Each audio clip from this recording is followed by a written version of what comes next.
Viral screenshots ng convo ni na Maris at Anthony.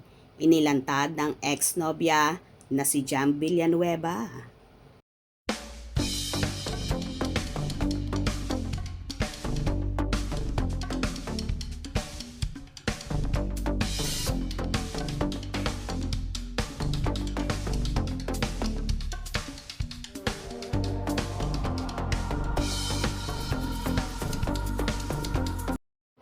Binasag na ng non-showbiz ex-girlfriend ni Anthony Jennings na si Jam Villanueva ang kanyang katahimikan hinggil sa tunay na rason ng kanilang paghihiwalay. Nitong Martes ng gabi, December 3, ginulat ng dalaga ang madlang people matapos nitong ilabas sa kanyang Instagram story ang kanyang side of the story. Kalakip ang mga screenshots ng conversation ni Anthony at Maris. Panimula ni Jam, I've been trying to hold myself together through everything that's been happening.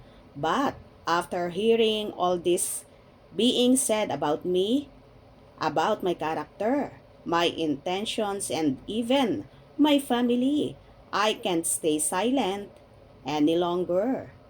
It's been deeply painful, and I know it's no longer just about me. It's about protecting the people I love most, and I can't allow them to be dragged into this. Say ni Jam, nais niyang ilabas ang katotohanan, hindi dahil sa galit siya, kundi dahil nais niyang palayain ang sarili sa sakit na nararamdaman niya at para linisin rin ang pangalan niya laban sa mga fans ng dalawa na patuloy na bumabatiko sa kanya. I am sharing this because I need to set the record straight, not to create more drama, but because I deserve to be heard, just like anyone else. This has been a journey of pain, growth, self-discovery, and healing. No one truly knows what happens behind closed doors, but I've learned the hard way that speaking up isn't weakness, it's strength. And I've learned that choosing peace sometimes means reclaiming your voice. Say pa ni Jam. Kasunod nito ay naglabas siya ng mga masiselang screenshots ng pag-uusap ni Maris at Anthony. Magsimula ito sa di umano'y nais lang ni Anthony na pakisamahan si Maris dahil may personal na problema itong pinagdaraanan at ayaw lang nitong makaapekto ito sa kanilang trabaho. Hanggang sa ginagamit lang raw nito ang method acting para sa mas ikagaganda ng kanilang mga eksena.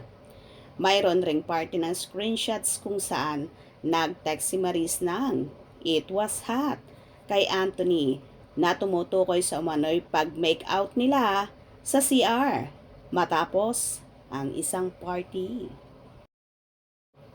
May ilan pang mga masisela na palitan ng mensahe sa pagitan ng dalawa at may pa, I love you pa nga. Noon pa raw ay may hinala na si Jam na may hindi magandang nangyayari sa dalawa, ngunit pinili niyang intindihin ang dalawa bilang pagpapakita ng suporta at pagrespeto sa industriyang kinabibilangan ng mga ito. Kwento pa ni Jam, when Maris came into the picture, I was genuinely happy for you both. I even choose to be supportive despite the red flags I couldn't ignore. I respected your craft. I believe in you both. But betrayal like this cuts deep. This is my truth and sharing it is my way of moving forward, not with anger, but with strength, hope, and the belief that better days are ahead. Ang mas nagpadurog pa ng puso ni Jam ay pilit nilang inaayos ang relasyon nila at ang reassurance na binibigay ni Anthony sa kanya. Ngunit patuloy pa rin pala ang ginagawa nila ni Maris kahit nangako na itong ititigil kung ano ang meron sa kanila.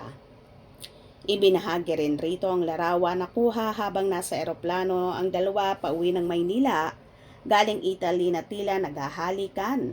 Ito ang dumurog kay Jam dahil bago niya ito matuklasan sa kanya pa umuwi si Anthony at sinamahan siya sa ospital para magpa-MRI. For nearly 7 years, I am so grateful for you being my rock my best friend, and most especially my partner. The memories we've shared over those years are the ones I will always treasure and remember. I know I've loved you enough to make you feel that way, and I could never think of anyone who would make me feel the way you do. You're my first in so many things, and I am glad I get to experience them with you. Mensahe ni Jam kay Anthony. Pagpapatuloy pa niya, I know we've had our ups and downs, but I also know how much you taught me through it all. Thank you for being there for me through the hardest times in life. You brought a life into mine that I never thought I could have. And for that, I always be grateful. Happiness was all I ever wanted for you in our years of living together. I never imagined I had to let you go, but I did, so you could grow and find happiness on your own. Tila barag na barag nga kay Jam Villanueva, sina Anthony Jennings at Maris Racal, kaya naman naglabas na ito ng screenshots ng conversation ng dalawa. Tatanggi pa kaya sina Maris at Anthony sa natuklasan ni Jam? Anong reaction o saloobin nyo sa video na ito? Comment below.